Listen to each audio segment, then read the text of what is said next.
Good evening. Let me catch you up on where we are. We have questions. I see questions right there. The TVs are up. We did not run new HDMI cable. We may have to. We're still checking that out. We put a new projector up back there. We don't have it working yet. Marcy's still troubleshooting or shooting trouble, I don't know which, to figure out. We may have some more components that's lightning damaged back there. We got to figure those out, see if we can get those functioning, working so that we can get everything going. That's where we are right now. Greg and I put these up yesterday. We discovered that I hadn't been to the gym enough. So those TVs are way heavier than the ones that were up there. Brother Mike, they may not look very big from where you sit, but they're way bigger than the ones we took down. So for tonight, the way this one has video to it is it's not going through the wire, it's going through the Wi-Fi. And you can't push to 2 without more equipment. So we got to figure that part out. At least that's what my tech expert told me. Okay. Marcy has untold numbers of hours invested in this whole system of its operation and how it works. And she's still gaining hours. So I appreciate her much. You should have seen Greg hanging from the rafters yesterday, putting that light up there, that projector up. That ladder's tall. We were at the top of it at the same time. So anyway, we're going to be looking at church history. We're going to look at Baptist in America tonight. We're going to see how we came to America. Before we get to that, we're going to also look at some of the same time frame that the Baptist was coming to America. So were lots of other people. So were lots of other religious groups coming to America at the same time. In fact, several came officially. Baptist unofficially came. We'll look at that. We look at the Great Commission as our basis for wanting to do this. I'm going to stop here just a second. Brother Mike asked me a few weeks ago, we started this, how did these churches down through the centuries stay on the right doctrinal position? I had this blinding flash of awareness today. Somebody was teaching them the doctrinal positions from one to the other. And when they got offered the opportunity for something else, they said, that isn't right. I've learned this already. This is what's right. And so somebody was teaching them those doctrines down through the years. I was just looking at one of the hymns. In fact, let me ask you to open your hymn book. I promise not to sing. 173. I want to share this with you. The title of this hymn is Faith of Our Fathers. Just listen to the first verse. Faith of our fathers living still in spite of dungeon, fire, and sword. Oh, how hearts beat high with joy whenever we hear that glorious word. Faith of our fathers, holy faith, we will be true to thee till death. All 4 verses sound like that. It is facing that. That's a hymn about church history. Those who have stood before stood on strong faith. That song was written back in the mid to late 1800s. It says at the bottom of the page there. So that's why, and we believe that to be true. One of the primary doctrines is church perpetuity, based on Matthew 28:20, teaching them to observe all things whatsoever I commanded you, and lo, I am with you always, even to the end of the age. So if we do the 3 things the Great Commission tells us, make disciples, baptize disciples, and teach disciples, then we can expect Jesus to stay with us and to keep it going. That's what we can expect. A little bit of review, church definition. From our doctrinal statement, we believe that Jesus Christ established his church during his ministry on earth, and it is always a local, visible assembly of scripturally baptized believers in covenant relationship to carry out the commission of the Lord Jesus Christ. And each church is an independent, self-governing body, and no other ecclesiastical body may exercise authority over it or government for that matter. And we believe that Jesus Christ gave the Great Commission to New Testament churches only, and that he promised the perpetuity of his churches. So and then we looked at the marks of the New Testament church. Here's some of the basic doctrine: salvation by grace through faith in Jesus Christ, death, burial, and resurrection.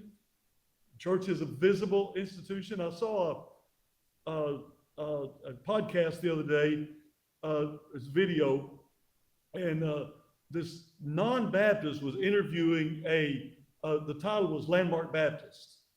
And he asked him about his family. He said, oh, my wife's name is so-and-so, and by the way, she's local and visible. Like the church is Christ's bride, is local and visible. So that and the guy interviewing him said, touche, got it, okay. Local church authority, not any hierarchy. The way we govern ourselves, the authority for baptism, authority for Lord's Supper, authority for ordination, all in the local church. Perpetuity is or succession or continuity of churches. That's part of the belief system. Baptist churches have always existed from Christ to the present. And we'll hit that a little bit more tonight as we study what we're going to be looking at. And of course, the Bible is our final authority, not some hierarchy system or even a convention of sorts. So we've learned the doctrinal drift in the 2nd and 3rd century. What came about was the church hierarchy came. We know according to Revelation chapter 2 that the hierarchy thing was something Jesus said he hated. So it was already kind of coming into existence then. Universal church was adopted. Bishops and popes over church, part of the hierarchy system. An improper form of baptism, sprinkling or pouring, that was brought into the system. It wasn't there before. And we learned some of the groups who stood against these heresies were, and I'm going fast because we've been through this.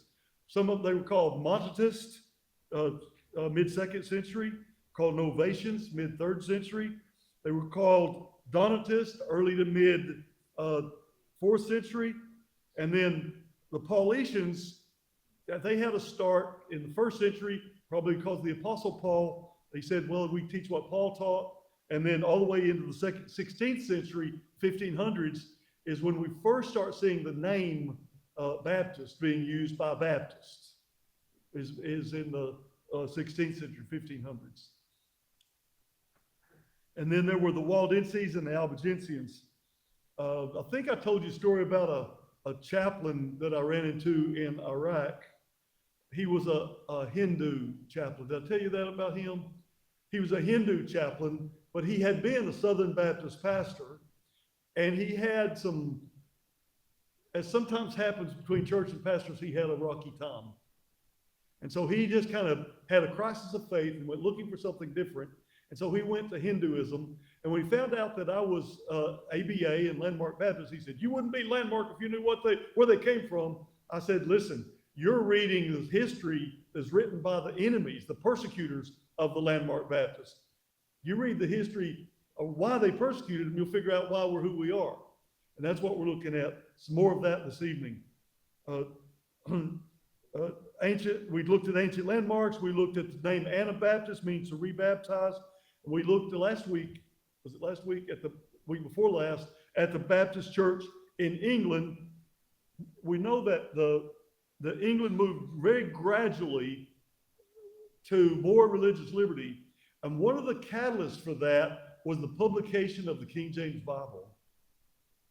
Because the Bible became available to the common man in the common language. And because of that, people started to read it for themselves and say, wait a minute, why are we practicing this when the Bible says that? So it kind of forced the hand of the government. It wasn't immediate, it wasn't fast. It took a century or more for that to come about. In fact, it took more than a couple of centuries. We'll look at some of that again this evening. One of the things that happened, there was it was more religious tolerance than religious liberty. We have the government-sanctioned church, but we'll let you be who you are. There's never any real liberty when there is a established church, government established church. When I went to the country of Georgia, I read their constitution, and their constitution says religious liberty, but 99% of the people there are Georgian Orthodox, and it was not uncommon for them to persecute the non-Orthodox folks. So when that's happening, that isn't real religious liberty. It's though it's part of the process, I guess. In the context of that beginning to loosen up the religious restrictions, you have to be this particular religion, allowing people to have religion even though there's a state church. That's the context in the colonies at the Revolution and at the forming of the U.S. Constitution. So we're going to look at that more precisely a little bit this evening. That the government would never, the Constitution, that the government would never establish a particular state authorized religion.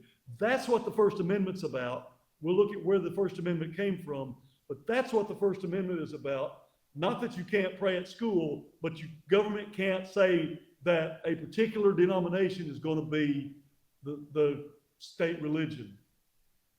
They can't even say Christianity is the official religion. That isn't going to happen, because the Constitution says that's what the Constitution says isn't going to happen. Before we get to that, I want to look at some of the others who came to America along in those same time frame. The mid 1700s into the 1800s. One of the prominent ones that developed during that time period was the Methodists.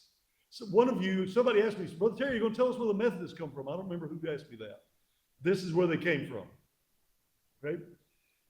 In that climate of loosening religious restrictions in England in the early 1700s, you had three prominent men who were born early 1700s. John and Charles Wesley, brothers. They were about 6 years apart. And then George Whitefield. They were all born early 1700s. They were all three members of the Church of England. That is the Episcopal Church. That's what we would call here in the United States the Episcopalians.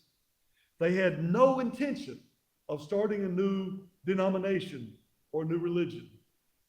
They wanted to get the one they were in to adopt the methods of the Scripture, which is where their name comes from. They very much tried to reform the Church of England, and you'll recognize that this is happening on the back end of the Reformation in Germany in the 1500s and 1600s.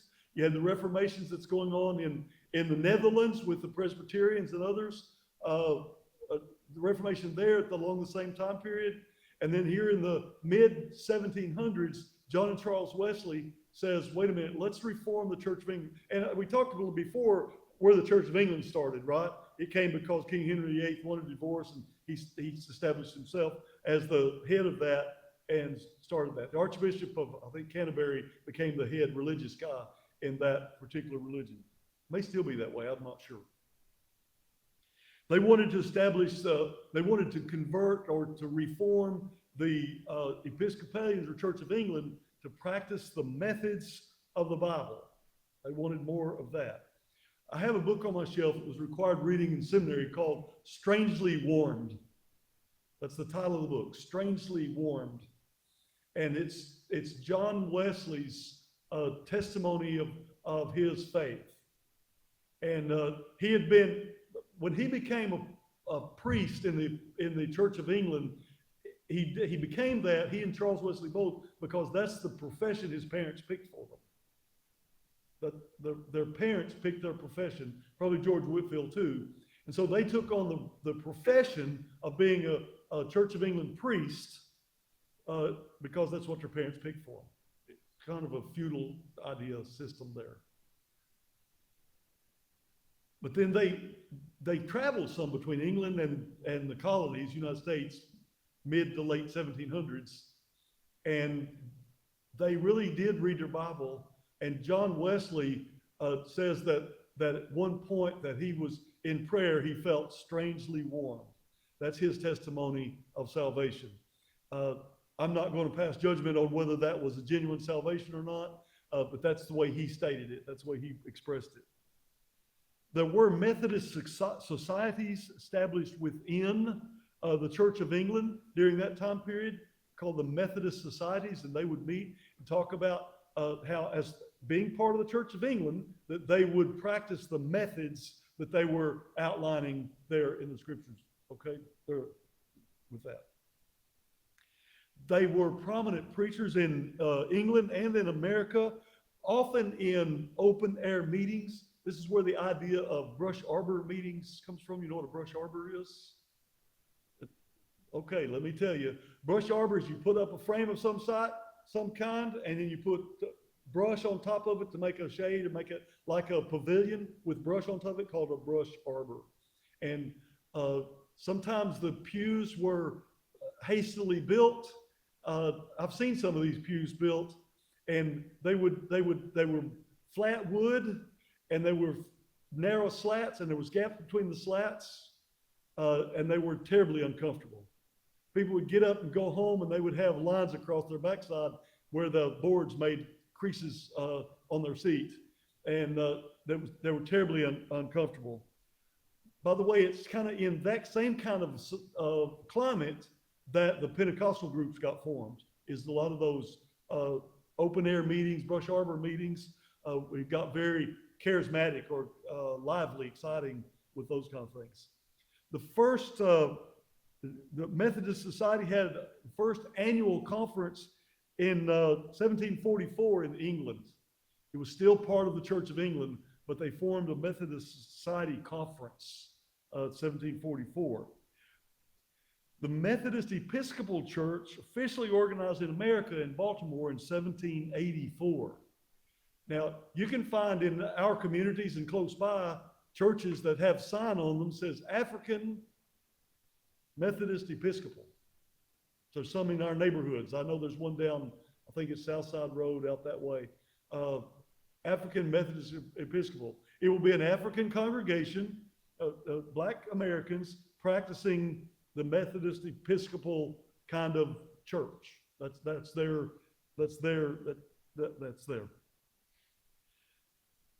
However, they brought most of the theology or the doctrines of the Church of England with them. Infant baptism, some other things along those lines. That includes the episcopacy, that is a hierarchy system, the preacher church government, the preachers and the bishops, the hierarchy run the church. Y'all know recently in the last 4 or 5 years, the United Methodists officially took on the same-sex and transgender as appropriate. And there was a group of more conservative Methodists split out, and I think they call them the General Methodist or something. I forget the name of them, but they formed a whole new organization. I met their chaplain endorser for the new organization at this last meeting we went to in January. But they said no. But here's something really interesting that happened. When they switched over to something else, even if it's still called Methodist, the United Methodist says, no, we own your building. If you want to be something else, go get your own building. This one's ours. Or you can buy this one from us for X number of $1 million. So that's the control at the high level, the government hierarchy level, not the United States government, the church government high level. They send the preachers and move the preachers whenever they want to. Somebody don't like the preacher, just wait. They'll move them in a couple of years, three usually, something like that. I was at Carlisle 3 years, and I think the Methodist church down the street had 3 different pastors. I was there 5 years, almost 6. I think they had 3 different pastors while I was there. They brought infant baptism with them from the Episcopalians. They brought sprinkling as a form of baptism. So that's kind of what they have. So if you're following the trail of blood or the lineage of true churches, 1700s is way too late to be the one Jesus started. Okay, so that's why we covered that kind of stuff. We looked at Catholic, we looked at Church of England, we looked at some of the others, Presbyterians, we looked at all those and some of the others, but somebody asked me about that, so I included it tonight. Fair enough? So let's look at religion in the United States. One of the things is that the Catholics never really got a majority foothold. Anybody know what the percentage in the United States of Catholics are right now? It's fairly large, but it's only about 25%. And it's in pockets. Some parts of the country are more densely populated than others. So it's roughly 25%. They never got enough to take control of the government. That's not true in Central and South America. In Central and South America, they have a strong foothold still, strong foothold there. And I don't know if they have official state churches or not, but I know that they have a really strong, big presence in Central and South America. Joe, am I right?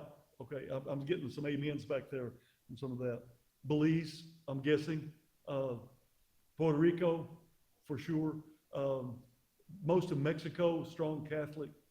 Nearly all of the Caribbean, all that. By the way, is it Caribbean or Caribbean? In the colonial periods, in the 1600s, that's really when things started cranking up in the New World. The first official colony or permanent colony we know was Jamestown in 1607, though there were others. I think St. Augustine in Florida was one that came maybe a little earlier or about that time. Many of the Jamestown was a little bit different, but then 1620 the Pilgrims came, and they weren't necessarily Baptists, but they were religious groups. The Puritans came, and they weren't Baptists either, but they were religious groups. The Congregationalists came, certainly not Baptist, though their church government was closer to what the Baptists are. Their theology was way different. We'll talk about some of the people in that particular denomination in a few minutes. The Congregationalists, anyway, those groups came as religious groups, came to the New World. And then there were others who came who were also seeking relief from persecution. Guess who many of the others were? Many Baptists. Now, I told you a couple weeks ago that there were churches in England that whole churches moved together to the colonies, Baptist churches. I'll talk about one of those in a few minutes where a Baptist community got into a bind with an official church. I'll talk about it in a minute. Well, they established colonies. Now, listen, look, why did they leave Europe? Because they were being persecuted by the state religion, by the official government religion. What did they do when they got here? They established a state official religion and persecuted those not like them. They weren't against state churches. They just wanted ours to be it. Well, what about the Baptists? Why didn't they get one? I'll tell you that in a minute. They established their own religious views by law. Congregationalists, Presbyterians, Church of England were the primary ones. Government-sanctioned religion. It included the absolute exclusion of all other religious views, to include severe punishments. Included severe persecution, official government persecution of people not practicing the official state religion. Guess who their primary target was? Baptists were often their primary target. Baptists were always opposed to the state church idea every time. Baptists have never had an official government church, and they've fought hard to resist it, even when it was offered to them. It's offered a couple of times, so I'll show it to you.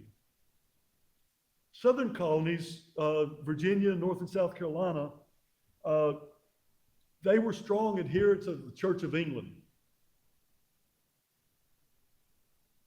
Pretty strong Church of England. And they persecuted everybody that wasn't Church of England. I will tell you in a few minutes about Virginia and how where they came out of that, but they were in that strong Church of England. Right? Have you been to Charleston, South Carolina? Down close to the bay, down close to the ocean bay there's a big Church of England Episcopal church there that they have a cemetery there, and there's multiple members of the signers of the Declaration of Independence buried there at that Church of England Episcopal. There were primarily in the colonies 3 state churches. They were Church of England, we would call them Episcopalians. They were the Congregationalists, and they were the Presbyterians. Presbyterians are the John Calvin or Calvinists that we talked about before. And all 3 of them persecuted people that weren't them. So what do you think it was like to go across colony lines, borders? If you were in Virginia and you were a Church of England and you went across the border to a Presbyterian colony, you could get persecuted. So it was very difficult for them to travel among the colonies. As the European immigrants came to America, there was always small groups of Baptists among them. They didn't come in there and say, hey, I'm Baptist, I want to go too. They just said, I want to go too. Because they were traveling with those who were eventually going to persecute them. They came under persecution of all of those state-sanctioned religions. What was their offenses? Written down offenses for why they persecuted them. Well, for preaching the gospel of Jesus Christ. Written down. Can you imagine getting arrested for preaching the gospel? It might be like the fellow that was kidnapped recently, the Baptist guy that was kidnapped recently for preaching. Folks, it's still happening some places in the world. Refusing to have their children baptized. They would be arrested, persecuted in one word, fined, beaten, there's several things. For opposing infant baptism for anyone. You would include in that for rebaptizing someone who came over to them from another religion. I'll tell you about one who converted and what it cost him tonight. I hope I can get that far. So in Massachusetts, the colony in Massachusetts, their official religion was Congregationalist. They had specific laws for forbidding Baptists. One particular Baptist was Roger Williams in Massachusetts, and he got banished. Now, banishment, when you were in the colonies, meant you went out and lived among the Indians. It was very dangerous. As it turns out, there came a time when the Massachusetts and the Indians were in conflict, and the Indians were going to go attack the colony of Massachusetts. But because Roger Williams had befriended the Indians, he worked a deal so that they wouldn't attack. It was one of those examples of returning good for evil. He saved a lot of lives because he was able to talk the Indians out of attacking. I don't know what he promised them. I don't know how he did it. I just know that he did it. So then, where are we in history? We'll get a date here in just a second. Roger Williams and John Clark. You've heard of John Clark, no doubt. They wanted to organize a colony. These were both Baptist men. Now, you got 2 Baptist men, preachers, who want to organize a colony. What do you think their idea of church would be? Okay, we'll see how they apply that. They, the two of them, in 1651, went to England to talk to King Charles II and asked for a charter for Rhode Island. They wanted a charter for Rhode Island.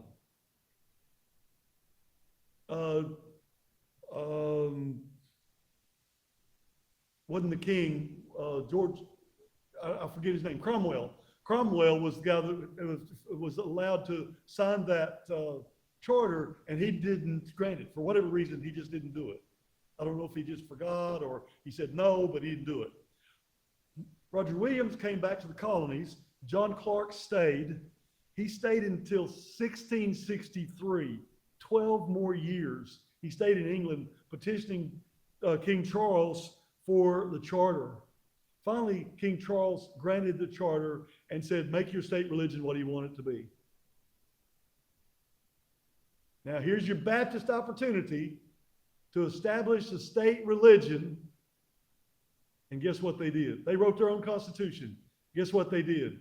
This is the first government on the planet that granted religious liberty, not religious tolerance, not religious, no state church, not one, and everybody else can play what they want, but absolute religious liberty, meaning you can be a Baptist if you want to be, you can be any of these other religions you want to be, or you can be no religion at all if you want to be.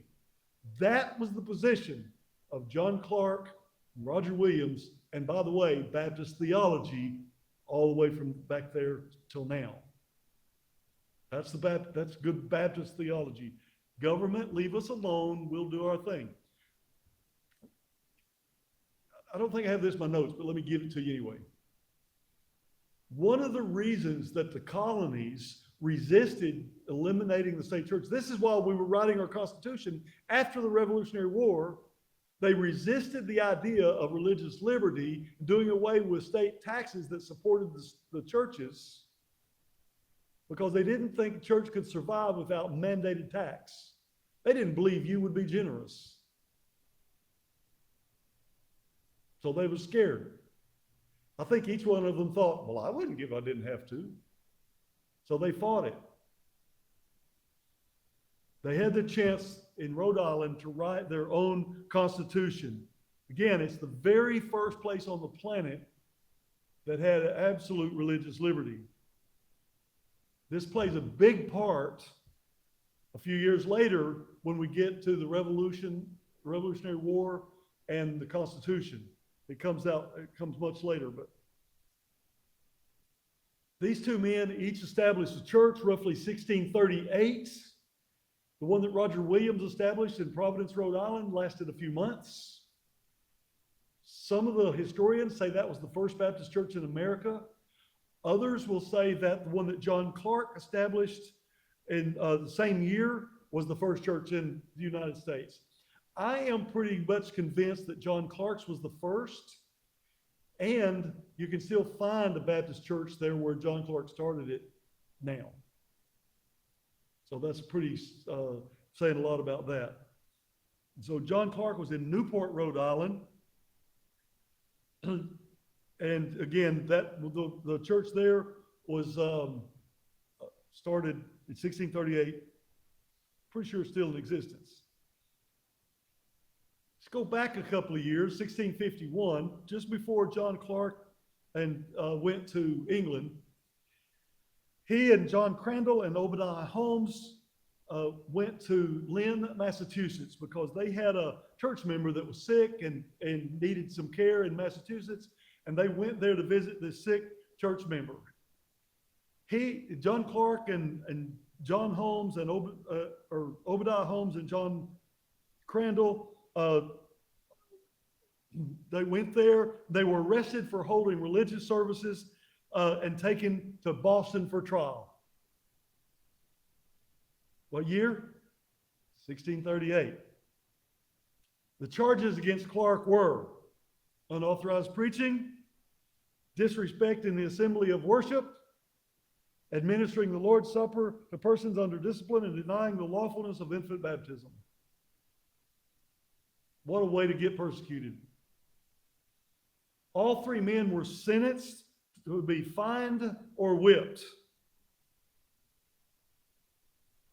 Here's what happened.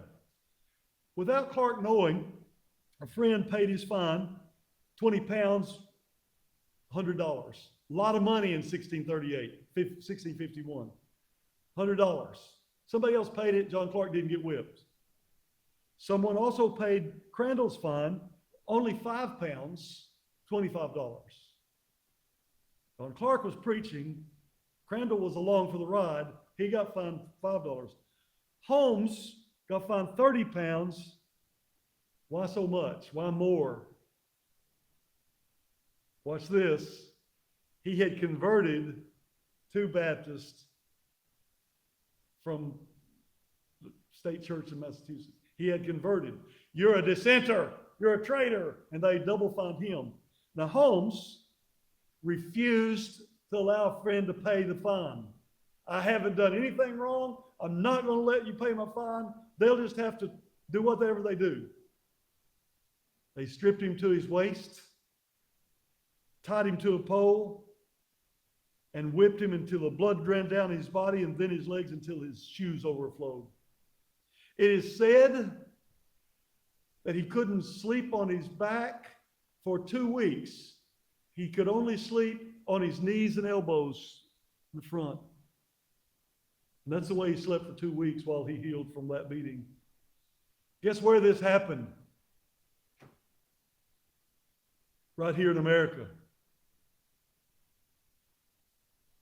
There was another man named Painter who refused to have his child baptized, stating infant baptism was an anti-Christian ordinance.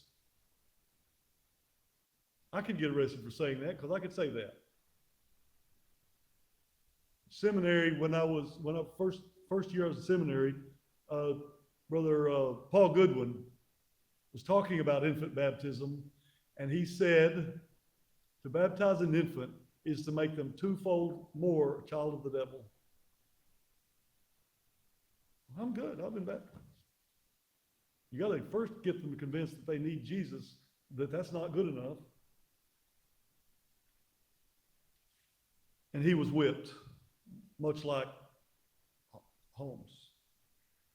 Some colonies levied taxes to support the church. Now, this one I was telling about earlier.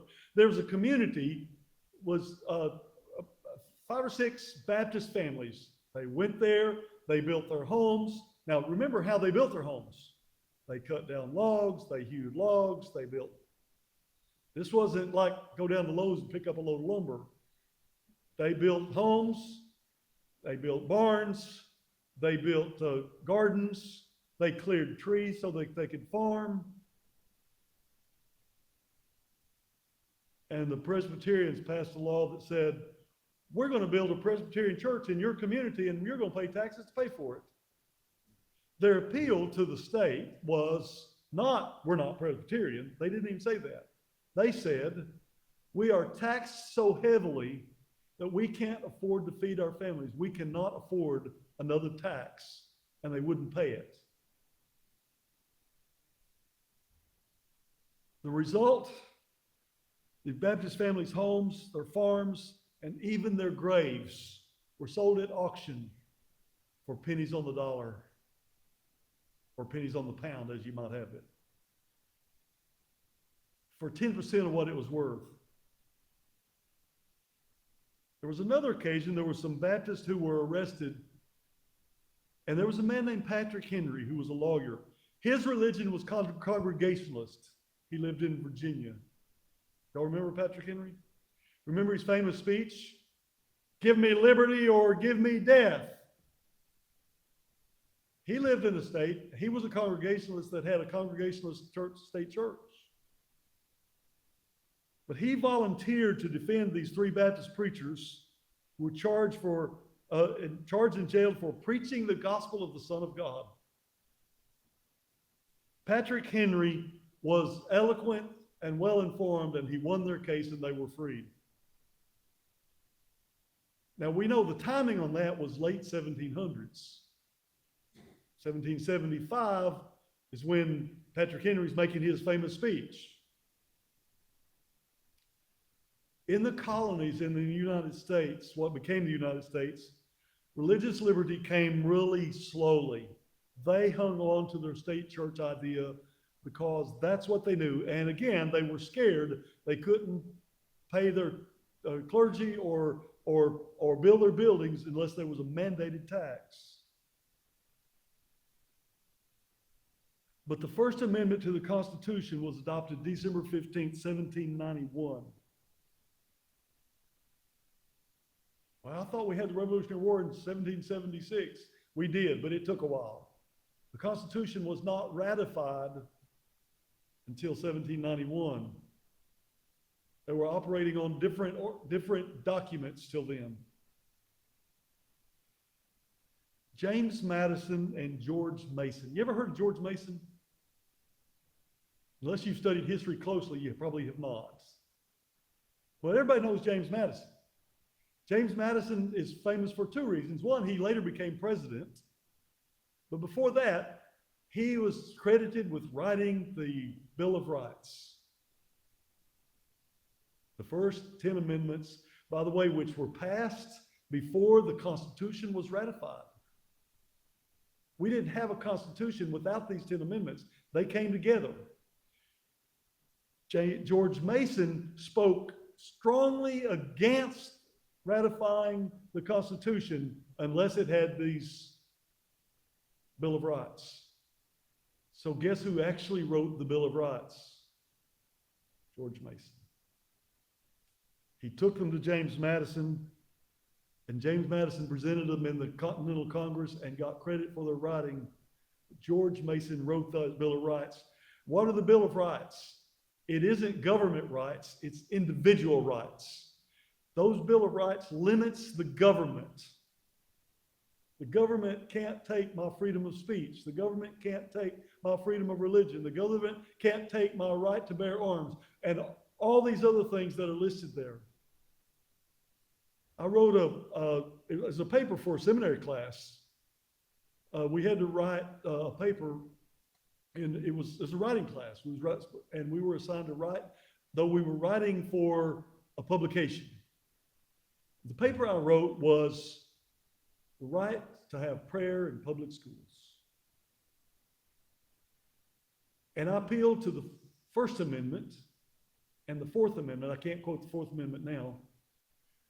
Basically, which says no one can violate any person's conscience. And I concluded that paper was saying our children have right to pray in school now, even though Mary Madeline O'Hara had officially had it eliminated. I remember when that happened. I was in the first grade when that happened. So what happened was